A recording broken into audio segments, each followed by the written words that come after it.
Start. Shorted.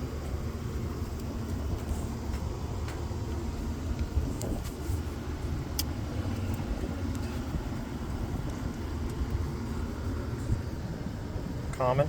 Shorted. And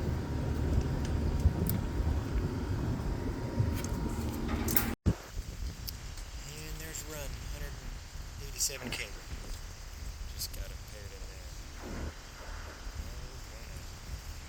Okay. This one was a used changeout, fixed the line set because of all the nonsense they did, and it was late in the evening, so I left it under pressure.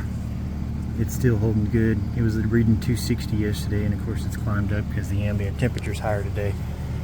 But I need to tidy up some wiring on this and wash the condenser, and then I'll be pulling the vacuum on it.